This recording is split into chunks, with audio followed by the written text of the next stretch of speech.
आप सभी विद्यार्थियों का पुनः इस वीडियो में हार्दिक स्वागत है। पिछले वीडियो में हमने देखा था हिंदी साहित्य इतिहास लेखन परंपरा के 7 प्रश्नों को हमने देख लिया था पिछले वीडियो में। आज हम 8वां प्रश्न से शुरू करेंगे। जैसे कि हम सब पता है कि अगर हम हिंदी साहित्य के विद्यार्थी हैं तो ये सारे मूल प्रश्न हैं, इन सारे मूल प्रश्नों का उत्तर हमें पता होने चाहिए, क्योंकि जो है हिंदी साहित्य के विद्यार्थियों को ये सारे प्रश्न जो उत्तर है जो पता होनी चाहिए। ठीक है, चाहे आप बीए में हो, एमए में हो, आप UGC net JRF TGT PGT किसी चीज़ की तैयारी कर रहे हो, अगर आप हिंदी विद्यार्थी हैं, अगर आप हिंदी साहित्य के विद्यार्थी हैं तो आपको ये चीज़ें जो है बीए और एमए में खास करके हमें पढ़ने को मिला है। तो ये सारी चीज़ें जो है पता होनी चाहिए हमें, ताकि हमें आगे भी इस पर हमारी मजबूत पकड़ बनी रहे। तो चलिए समय को ज़्यादा ना बढ़ाते हुए हम लोग अपने प्रश्नों की तरफ आते हैं। तो हमारा 8वां प्रश्न है कि कासा द तासी के ग्रंथ इस्तवार द ला लिटरेट्यूर एंदुई ए हिंदुस्तानी में कुल कितने कवि हिंदी एवं उर्दू के हैं। यानी कि जो इनका ग्रंथ है गासा द तासी का इस्तवार द ला लिटरेट्यूर एंदुई ए हिंदुस्तानी में कुल कितने जो है कवि हिंदी के और उर्दू के हैं। तो ध्यान देंगे इसमें कुल जो कवि हैं इनके ग्रंथ में वो 738 हैं। ठीक है, जिसमें हिंदी के जो हैं वो कवि 72 हैं और जो उर्दू के कवि हैं जो 66 हैं। यानी आपको अगर 738 में से अगर -72 कर रहे हैं आप, तो आपको 666 आपको जो कवि होंगे वो उर्दू के यहाँ मिल जाएंगे। ठीक है, अगली तरफ हम फिर चलेंगे। हम गारसा द कासी के ग्रंथ इस्तवार द ला लिटरेट्यूर एंदुई ए हिंदुस्तानी को हिंदुई साहित्य का इतिहास नाम से किसने हिंदी अनुवाद और कब प्रकाशन कराया। ध्यान देंगे प्रश्न पूछ रहा है कि गारसा द कासी का जो ग्रंथ है ये इस्तवार द ला लिटरेट्यूर एंदुई ए हिंदुस्तानी को हिंदुई साहित्य का इतिहास यानी हिंदुई साहित्य का इतिहास नाम से किसने हिंदी अनुवाद किया इसका और कब प्रकाशन कराया। तो उनको थे कौन प्रकाशन किए इसका, तो ध्यान देंगे यहाँ पे उनका जो अनुवाद है जो हिंदी में वो किए थे डॉक्टर लक्ष्मी सागर वार्ष्णेय और प्रकाशन कब कराया 1952 में।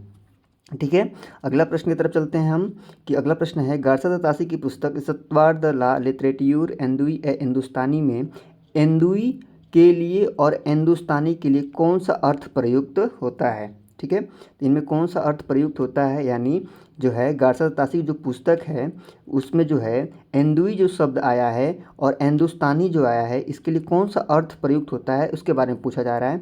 तो ध्यान देंगे यहाँ पे एंदुई के लिए जो है हिंदीवी यानी हिंदी शब्द प्रयुक्त है और हिंदुस्तानी के लिए हिंदुस्तान यानी उर्दू शब्द अर्थ जो है वो प्रयुक्त है। ठीक है, अगली हम वीडियो में चलेंगे, हम अगले प्रश्नों की तरफ चलते हैं हम लोग। तो वो अब आते हैं अगले प्रश्न में 11वें नंबर पे। तो वो है हिंदी साहित्य इतिहास लेखन परंपरा में हिंदी साहित्य इतिहास लेखन परंपरा में हिंदी भाषा में ये मैं हो गया है, यहाँ पे में होना चाहिए, में हिंदी भाषा में लिखा गया प्रथम ग्रंथ क्या है। ध्यान देंगे इसमें हिंदी भाषा में लिखा गया प्रथम ग्रंथ कौन सा है और किसके द्वारा रचित है। तो ध्यान देंगे हिंदी भाषा में लिखा प्रथम ग्रंथ जो है वो जो है भाषा काव्य संग्रह है। ठीक है, भाषा काव्य संग्रह, और इसका जो रचित किसके द्वारा रचित है, किसके द्वारा है, तो वो है महेश दत्त शुक्ल के द्वारा रचित है।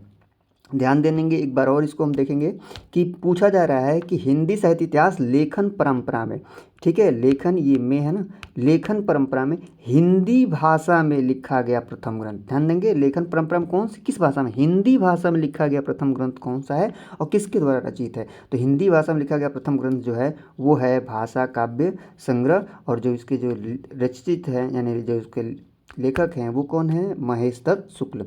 अगला है 12वां हमारा कि भाषा काव्य संग्रह का जो प्रकाशन, जो ये हिंदी भाषा में लिखा पहला ग्रंथ भाषा काव्य संग्रह का जो प्रकाशन है वो कब हुआ और किस प्रेस के द्वारा हुआ था। ठीक है, तो भाषा काव्य संग्रह का जो प्रकाशन है वो सन 1873 ईस्वी में हुआ और कौन से प्रेस के द्वारा हुआ, तो नवल किशोर प्रेस लखनऊ के द्वारा हुआ था। ठीक है, अगले प्रश्न की तरफ चलेंगे हम, और वो प्रश्न है हिंदी भाषा में दूसरा महत्वपूर्ण इतिहास ग्रंथ किस नाम से और किसने लिखा है। ध्यान देंगे प्रश्न पूछा जा रहा है कि हिंदी भाषा में दूसरा महत्वपूर्ण इतिहास ग्रंथ किस नाम से है और किसने लिखा है। ध्यान देंगे तो वो है हिंदी भाषा में लिखा गया जो है वो जो है हिंदी भाषा में लिखा गया जो दूसरा जो ग्रंथ है वो किसके द्वारा लिखा गया है। ठीक है, और वो ग्रंथ का जो है वो नाम क्या है वो पूछा जा रहा है। तो जो है शिव सिंह सेंगर ने शिव सिंह सरोज नाम से हिंदी भाषा में दूसरा महत्वपूर्ण इतिहास ग्रंथ लिखा है। तो किसने लिखा है? वो शिव सिंह सरोज ने, ठीक है। और उनकी रचना जो है सिंह सिंह सरोज, ठीक है, नाम से जो है हिंदी भाषा में दूसरा महत्वपूर्ण ग्रंथ लिखा है, ठीक है।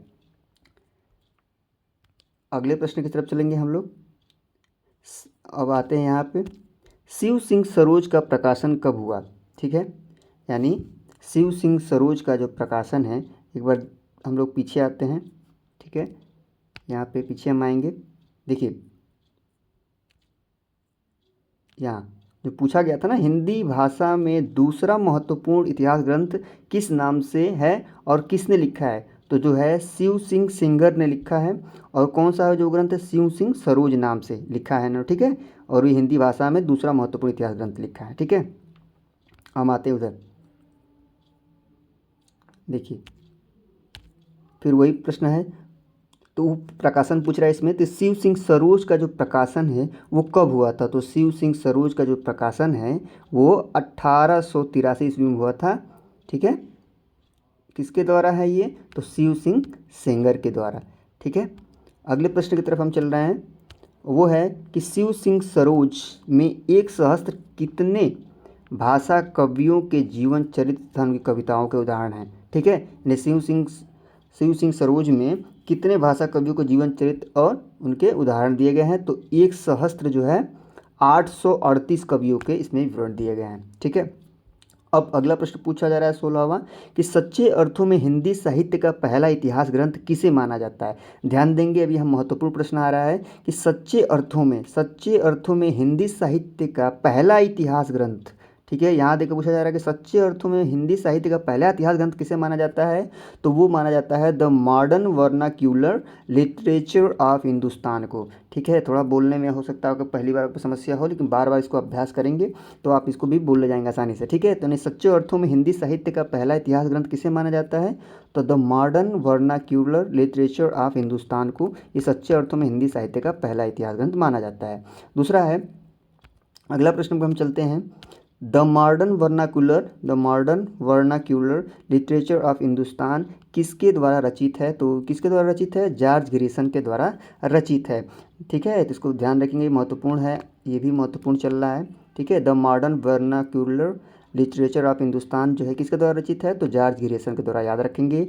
अगला प्रश्न है 18वां, जॉर्ज ग्रिशन ने अपने ग्रंथ the modern vernacular literature of Hindustan में कितने कवियों को शामिल किया है? ठीक है, तो इसमें जॉर्ज ग्रिशन ने अपने ग्रंथ में यानी the modern vernacular literature of Hindustan में 952 कवियों को शामिल किया। कितने? 952 कवियों को, ठीक है। अगले प्रश्न की तरफ चलते हैं हम, ध्यान देंगे, सब महत्वपूर्ण प्रश्न हैं क्योंकि ये मूल प्रश्न है हिंदी साहित्य इतिहास लेखन परंपरा के। तो आपको एक एक प्रश्नों के उत्तर जो है आपके क्या है, जिह्वा पे होनी चाहिए, ताकि आप इसको अच्छे से कंठस्थ कर सकें, ठीक है। अगला प्रश्न है 19वां, कि मिस्र बंधु विनोद नामक इतिहास ग्रंथ किसने लिखा? ठीक है, तो मिस्र बंधु, ट्रिक से इसको याद रखेंगे। तो मिस्र बंधु विनोद ये जब पुस्तक है तो यही मिस्र बंधु विनोद जिन भाइयों ने लिखा है, इसमें 3 भाई हैं, उन्होंने लिखा है, तो मिस्र बंधुओं ने, ठीक है। ट्रिक से याद रखेंगे, अगर मिस्र बंधु विनोद नामक इतिहास किसने लिखा है तो डायरेक्ट ट्रिक से याद रखेंगे मिस्र बंधुओं ने, ठीक है। अगला है कि तीनों मिस्र बंधुओं के नाम क्या हैं? ठीक है, अब तीनों मिस्र बंधुओं का नाम बहुत वेरी IMP है, ये बहुत जगह पूछा जाता है इसको, तो ध्यान रखेंगे। तीनों मिस्र बंधुओं का नाम जो है वो पहले का नाम है गणेश बिहारी, दूसरे का नाम है श्याम बिहारी और तीसरे का नाम है सुखदेव बिहारी मिश्र। ये तीनों के नाम आपके जो है जिह्वा पे एकदम याद होनी चाहिए, एकदम जबान पे होनी चाहिए, क्योंकि हमेशा इस प्रश्नों को हर जगह हर पेपर में देखा जाता है। हिंदी साहित्य के इतिहास अगर जहाँ भी लगा होगा जिस भी परीक्षा में, तो वहाँ पे देखा जाता है कि ये पूछता ही पूछता है, ठीक है।